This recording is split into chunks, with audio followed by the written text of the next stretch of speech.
working with younger populations. Those same younger populations are adapting to technology that is just burgeoning all over the world. What has that meant to your work, and does that present any special challenges? It's challenges and opportunities. If you take the experiment, for example, this summer we'll send close to 1,000 extraordinary American high school students abroad, many of them from the Brattleboro area.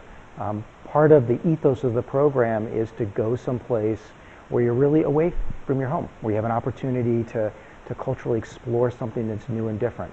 That's a bit challenging when people take cell phones and can call their parents, call their best friend, they Facebook at every corner. So we've had to adapt. We've had to adapt our programs to a generation of young people who just aren't going to get fully unplugged and be fully reflective in the way we want them to be. But there's a reverse side of that. To give you one example, I was with a mother in New York City not too long ago.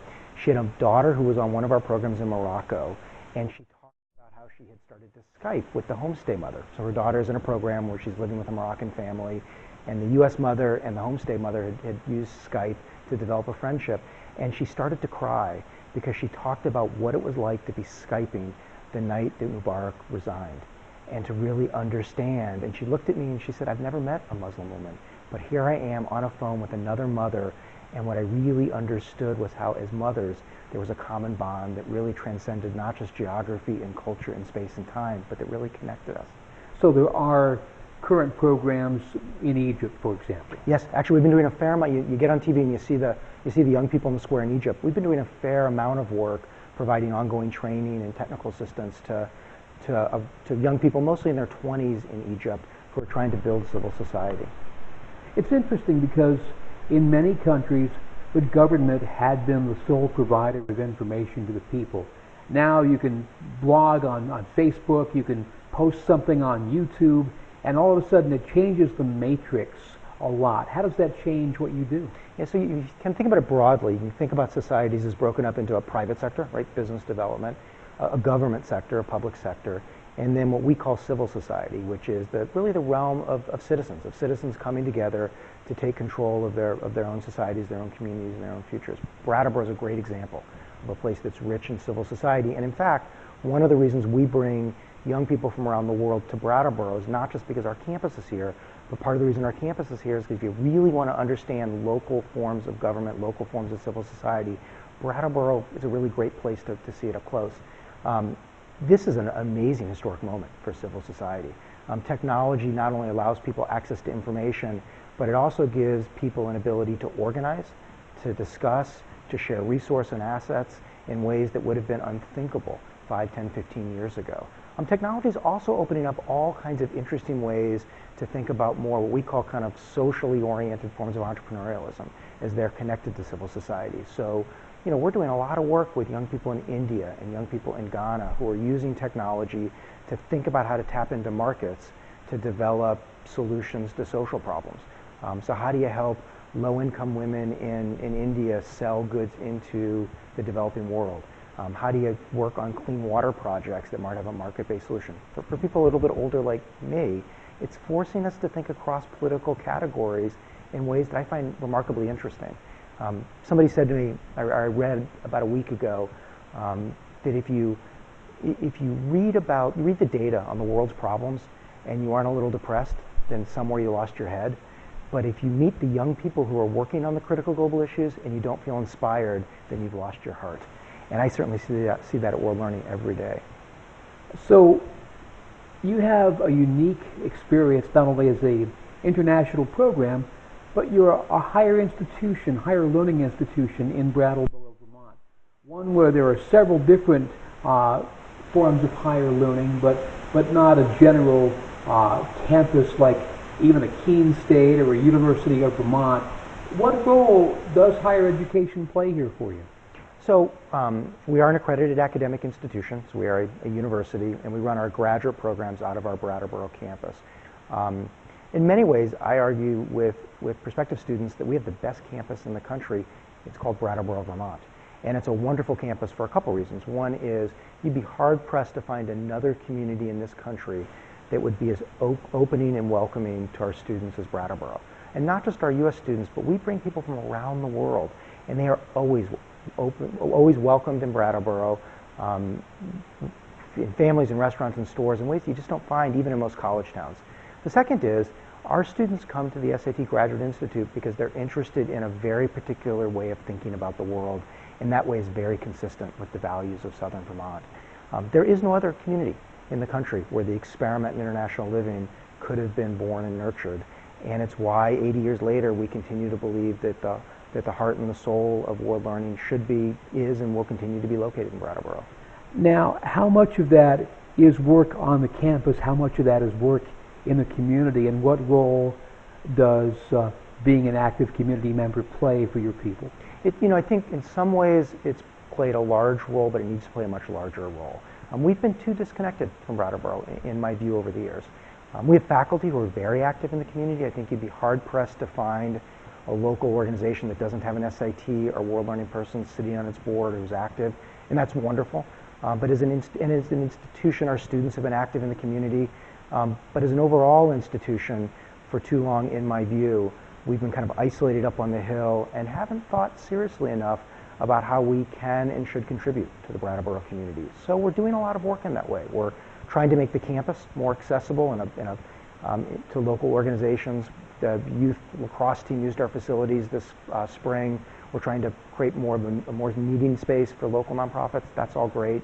But my other view is that right now, Brattleboro needs the right kind of economic development. We need jobs, but we need the kinds of jobs that are connected to our values and employ the kinds of people who already live here and who've been committed to this community for a long time. If large organizations like World Learning don't step up and find creative ways of filling that void, then nobody else will. So we're doing a lot of work, thinking about how, on the one hand, World Learning stays competitive. We compete in 6 markets. In each of those markets, we compete globally, and we compete with for-profit entities. That's hard for a nonprofit. On the other hand, I believe we need to do that in a way where 10 years from now, people say, you know what? Brattleboro really did well. It came out of this economic downturn stronger than it went in, and World Learning was at least a part, if not a large part, of making that happen. Brattleboro is very lucky to have World Learning in its community, and one of my many memories over the years is standing on the front lawn in front of the administration building and listening to Senator Leahy and Judy Collins have a discussion about landmines. Or maybe it was a conversation with Ralph Nader the day when he wanted to stand in front of my vehicle instead of in the back because the engine was running. Just some amazing minds end up on that campus. Yeah, it's true. I often get asked by people in town why there seems to always be some sort of passionate unrest up on our campus. And I always respond, or at least I try to respond, by saying 2 things. One is, despite what you may hear in town, we've been here 80 years and World Learning will be here another 80 years. But second is, the kinds of people we bring to our campus and the kind of education we provide them should lead to some questioning. It should lead to some unrest. If we're not doing that, then something isn't happening that needs to happen. We're about change. This is an organization that attracts people who believe in change, who believe passionately that we can create a better world, and aren't going to sit in their chairs and ask other people to do it, but they're going to roll up their sleeves and make it happen themselves. So those vibrant conversations on campus, the student unrest, all that is part of the beauty of World Learning. And interestingly, a lot of people make comments like yours that those are the beautiful moments. Those are the things we really remember 20, 30, 40 years later. Because they are, in effect, game changers, whether it be your particular thinking about a topic, whether it's the start of seeing someone go out and affect change in a local community or in another country. Yeah, and I would even go one step further. I think the world faces problems, huge problems. Global warming. If we're not careful, we may have beachfront property in Brattleboro someday. These problems are massive. Human trafficking. You kind of go down the list. The interesting thing is we have the technology, both the physical technology and the knowledge, to solve every single one of those problems. Our challenges really relate from our inability as humans to come together and get organized to do what most people know needs to be done. Our institutions are fundamentally broken. We all know that. And the only group that has the ability to fix it is us, is people. And too many Americans, too many people in general, I think, are sitting on their hands feeling paralyzed because of the rampant cynicism that's kind of spread across the country. I would like to think that world learning is doing something different, that we're giving a new generation not just the skills, not just the outlooks, but the optimism to understand that if we come together and we can find ways to work with people who may be different than us, who may hold different views, that we have a very bright future. But we need to proactively take control of that future and help shape it. SIT, the experiment World Learning, is filled with those kinds of people. It's what made me honored to come here 6 years ago. It's what's kept me fulfilled in my current position, and it's what makes me feel very proud to be part of this organization. There's certainly been a variety of changes. Go back to my own situation. Being from a small town not far from here, didn't see many people who were different than I, either in thought, in color, or religious background, or whatever. Now, this world is a much better place. You can talk around the world. You have different experiences. Your mind gets opened immediately, but finding ways to communicate with one another that do not bring about conflict can easily be a problem. Yeah, but here's the kind of interesting kind of piece. I think about our programs that our graduate faculty and our other faculty run worldwide, work that brings together Pakistani and Indian peacekeepers in Nepal. That's one recent example of a project that one of our graduate faculty ran. We never finish those projects without people finding a way to learn to work together. Doesn't mean they've learned to like each other, doesn't always mean that they've learned to understand each other, but they've learned to find ways to transcend those cultural boundaries to effectively work together moving forward. So it can be done. We don't do a good enough job in this country at educating our young people and giving them the skills they need to do it effectively, and most importantly, the experiences. When I'm talking to college presidents, I often say, less than 2% of U.S. college students will spend any time abroad during their college career. That's pitiful. More importantly, the most traveled destination for U.S. college students remains London. London's a great place. It's a wonderful place. But if we're going to take students abroad, they need to be in Cairo. They need to be in Accra. They need to be in Brazil. They need to be in the places that are going to really shape the future. They need to be in India. They need to be in Indonesia. We owe our young people those kinds of experiences. We're not doing enough of it. And there's a kind of fallacy sweeping across the educational sector right now that we can do this all on Facebook. Facebook is great, but we're not going to give the next generation the cross-cultural skills they need online. It takes face-to-face interaction, and it takes that kind of interaction happening in the kind of educational spaces that our faculty and staff are so good at creating. The online world in its own way has both opened us up and closed us because we're spending more time online than we are face-to-face. Yeah, yep. And it makes us lonelier, right? You can do many things online that are wonderful, but building sustained, meaningful human interactions isn't one of them. Now, you can do blended learning. We've done a lot of interesting work up on the Hill, bringing students together for a week-long program and then finishing the rest of the program online, what we call blended learning. Those kinds of programs are wonderful, and they do open up opportunities to make education more accessible, to do more cross-cultural and more cross-national education in ways that's really exciting. But none of us should forget Donald Watt's great insight, which was really the magic that happens when people come together. You learn to live together by living together. You learn to work together by working together. That's hard to make happen fully online. And a good part of what you're doing, I would refer people to the TEDx SIT talks. The second year just happened, and I've got to admit, I still don't totally understand what they are. Our grad students are amazing. They're just, they not only give you hope in the future, they challenge you personally and intellectually in ways that's so rewarding and rich. So TEDx is a national organization. You can get the TED conferences, you can get online and see their podcasts. What our graduate students have done is they've started to run an annual TEDx conference here on social innovation. So it taps into the tremendous creativity of our students, but also of local Brattleboro residents to bring people together for a day to talk about social innovations. There's a lot of interesting work being done by neurosciences right now that seems to suggest that the great skill that people need is insight. It's the ability to see old problems in new ways. It's the ability to get out of the boxes that confine our thinking to think anew. And that's what TEDx is really about. That's what Vermont and Vermonters are really good about. And interestingly, this started because our grad students came here and they started to ask the question, what does Brattleboro do better than other places? And one of the things they began to notice was this idea of innovation, this idea of insight, this idea of creativity. So TEDx celebrates that. We do it downtown, we do it in NEYT, and it's one of what I hope will be a growing list of real ventures we're doing with the community that we hope will leave a lasting impact within the community, and it's our gift. It's a gift our students give to the community to repay the gift that the community has given them all year. Now, in case someone hasn't been to the SIT campus lately, what are they going to see different when they show up? Oh, you'll see new improvements and investments. Our campus is beautiful. As some people know, we originally bought it to train the original Peace Corps volunteers when we helped start the Peace Corps. We moved from Putney to Brattleboro. It's a magical place. So when you go up there, you'll see a couple things. One is you will see people from around the world receiving a fantastic education. So come up this summer, you'll see young people from Iraq and Mexico and Turkey. You'll see Vermonters who are part of the Governor's Academy. You'll see great things going on.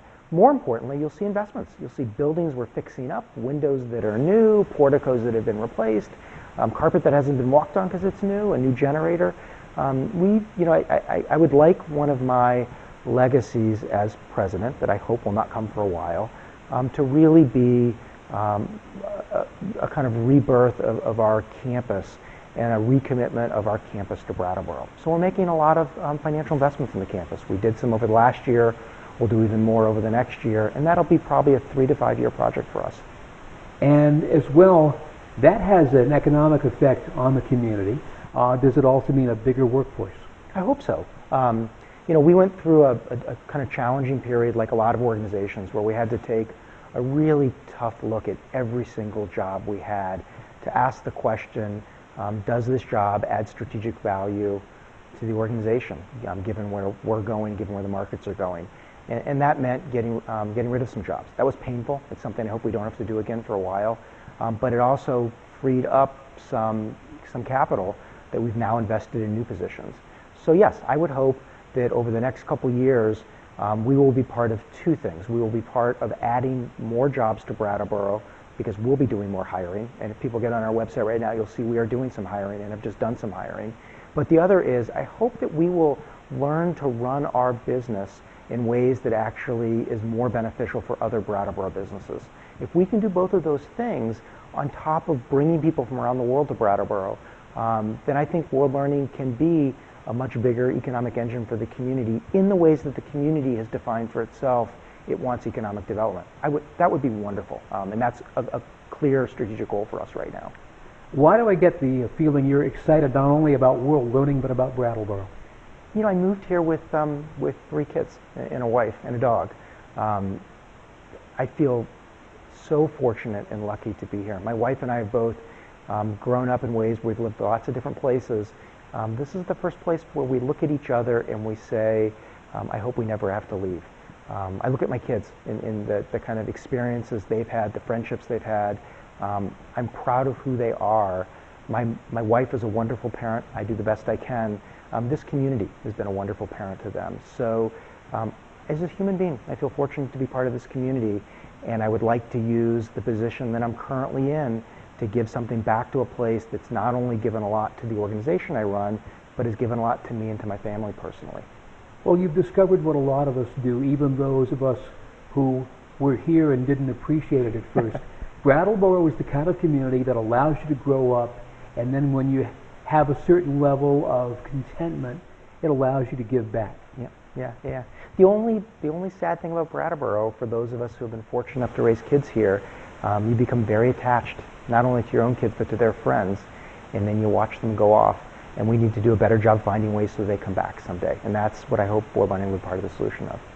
Well, Adam, I have to say you are a tremendous asset to this community, and thank you. Hope we have you around a long time. Thank you. Appreciate it. You're very welcome. Adam Weinberg is the Chief Officer, President of World Learning of Brattleboro. If you've never been to the campus, make sure you at least stop by, look down the valley, take a deep breath, and understand why there are people involved in solving the world's problems. How can you have any animosity when you look at such a tremendous vista and understand that people are there with that kind of shared vision. Again, thank you very much. I'm Tim Johnson. Talk to you soon.